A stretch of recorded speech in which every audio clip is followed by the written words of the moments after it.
அனைவருக்கும் வணக்கங்க. கடந்த ஒரு வார காலமாக ஒரு முக்கியமான பிரச்சனை தமிழ்நாட்டில் பேசப்பட்டுக்கிட்டே இருக்குங்க. என்ன அப்படின்னா, கர்நாடகா நமக்கு தண்ணி தர மாட்டேக்கு. ஆளுகிற அரசோ, மத்தியில் ஆளுகிற அரசோ யாருமே கண்டுக்கிற மாட்டேங்கிறாங்க. அவங்க பேச்ச இவங்க யாருமே கேட்கறதில்ல. தமிழ்நாடு ஒரு ரெக்வஸ்ட் வச்சா அதையும் கேட்க மாட்டேங்கிறாங்க. சென்ட்ரல் கவர்மெண்ட் ஒரு உத்தரவு போட்டால் அதையும் மதிக்க மாட்டேங்கிறாங்க இந்த கர்நாடகாக்காரங்க. அதே மாதிரி உச்சநீதிமன்றம் ஒரு தீர்ப்புன்னா தீர்ப்பாவது அதாவது அப்படி சொல்லி கண்டுக்கிடவே மாட்டேங்கிறாங்க. ஆனால் கில்லி படத்தில் ஒரு டைலாக் சொல்லுவாங்க, இவரை நீங்கள் கர்நாடகாவுக்கு அனுப்புனீங்கன்னா தண்ணியை அப்படியே கொண்டு வந்துடுவாங்க அப்படின்னு. ஆனால் யாராலையும் கொண்டு வர முடியாதுங்க. அவங்க யார் பேச்சையும் மதிக்கிற மாதிரி இல்லை. அதுக்குத்தான் திட்டமிட்டு இந்த மேகதாதுல ஒரு அணையை கட்டிட்டோம்னா இன்னும் நம்ம தண்ணியை சேமித்து வச்சுக்கலாம், அவங்களுக்கு தண்ணி கொடுக்க முடியாத நிலைமை வைக்கலாம், டிமாண்டை ஏற்படுத்தலாம் அப்படின்னு நினைக்கிறாங்க.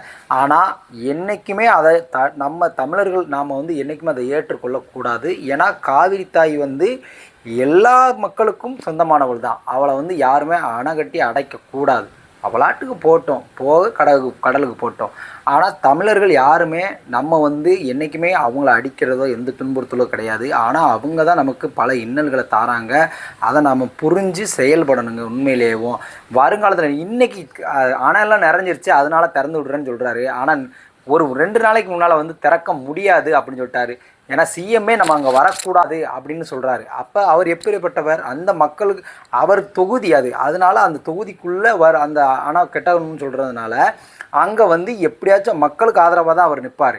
நம்ம மக்களுக்கு இருப்பாரா? மண்ணின் மக்களுக்கு தான் ஆதரவாக நிற்கணும் அப்படின்னு சொல்லி அவரே சொல்கிறாரு. அந்தந்த மாநிலங்கள் அந்தந்த மண்ணின் மக்கள் தான். அதே தான் நம்ம மக்களுக்கான ஆதரவை நம்ம எப்போவுமே கொடுக்கணும். நம்ம ஒற்றுமையாக இருந்தால் மட்டும்தான் அந்த தண்ணீர் நமக்கு ஒழுங்காக வருங்க.